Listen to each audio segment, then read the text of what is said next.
I'm Christina Wilkie. I'm Ebong. And I'm Kate.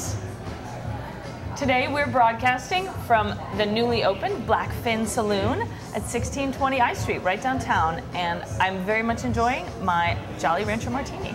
We want to give you just a few pieces of news today. One, we're very sad that host Pamela Sorensen is no longer with us, but we are auditioning for some new female hosts, and we are very happy that Christina could step in.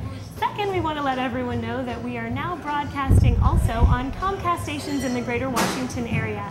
Check your local listings for time and channel information. Our guest today is Christa Floresca, who is the founder of Pink Jams. And tell us about Pink Jams. I'm assuming it's breast cancer or cancer related. Yes, it is. It is a project that I founded in May of this year. Okay.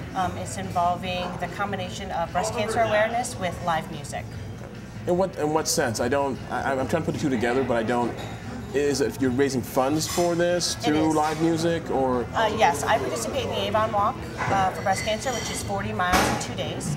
And we wanted to get really creative with fundraising for this, and it was important for me to reach out to women that were my age, 30s and their 20s, and talk to them about breast cancer awareness. We decided to do that through a series of events. The largest is breast cancer benefit concerts. So young women in their 20s probably really like live music. I know we do, but how do you get the artists in on this, and how do you convince what usually, I guess, is a male rock artist to really get behind this movement? Well, the first artist that I chose actually was a friend of the family. His name is Justin Trewick, and his mother was diagnosed with breast cancer last year. Okay. 2 years ago, I lost a friend my age to breast cancer. She was a mother of two. And when I decided that I wanted to participate in the Avon Walk, and that's in Jen's honor, I wanted to reach out to musicians who had a vested interest in this, who had been affected by breast cancer, that were young also. How did you find them?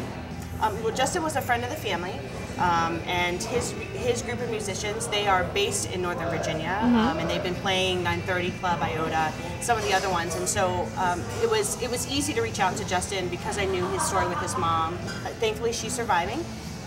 But we decided to partner on this and really reach out to women and men, actually more specifically, and talk to them about breast cancer. And is it music only or arts in general? I mean, I think it's a great idea to promote breast cancer or charitable awareness in the artistic community in general, because I feel like there are people that really get behind a cause and move it forward. But music in general, I mean, do you have plans to move it forward? We do. There are a couple of things that we're exploring, one of which is combining actually live music and fashion. One of the things that we really wanted to do was figure out the interests of the DC community and the younger DC community, and talk to them about breast cancer in the ways that interest them. So live music, fashion, the arts, that sort of thing. And breast cancer increasingly has struck younger and younger women, I feel.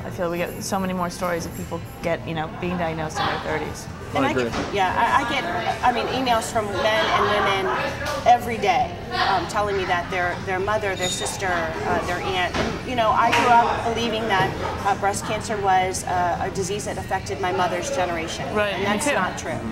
It's not true anymore. Yeah, not anymore. But so you're raising this money for the Avon, right? Yes. For the Avon Breast Cancer Walk, which is a 3-day walk. It's 2 days. Okay, sorry, 2-day walk. Still way too long for me. 2-day walk. I can't even walk home. So have you talked to them maybe about having, since it's such a long way, bands or people performing along the way on the walk in some way that Pink Jams can mesh with Avon? Am I giving you this idea for the first time? Actually, I hadn't really thought about it. The women at Avon have been incredibly supportive about this, and we are required, because we walk, to raise a little bit of money, $1,800 each. I set my goal at $10,000 to raise some money, so we're going to be aggressive about this year. But I've been trying to talk with them about ways of being creative and really getting some of the younger women involved with this. I know 40 miles is a long way. It's a long way to drive. Yeah, I don't like driving 40 miles, let alone walking. Exactly. That's great. But your background is fundraising, so it is. Was it easier for you to make this transition into doing this, into starting this because of your background and your experience? Just call up everyone in your Rolodex, hey, yeah. you know me. Well, I mean, you have a plan, or like I do have a business plan, but the reason I chose actually benefit concerts was because it was a challenge. I do know how to raise money by profession, but I don't know anything about concert promotion. I didn't know any live musicians. I didn't know the art community. I didn't know women like Kate, you know, who have a following, people who are interested in philanthropy. That was the part I didn't have. There's lots of I know. So really, for me, I chose benefit concerts and the use of live music for a reason. It was because it was going to be a challenge for me.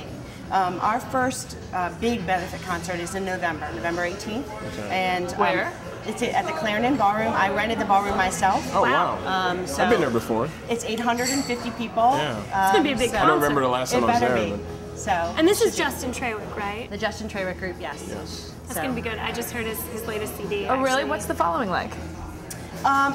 Because he's based in Virginia, he does tour in other places, Philly, New York, Sure. in the Carolinas, for example.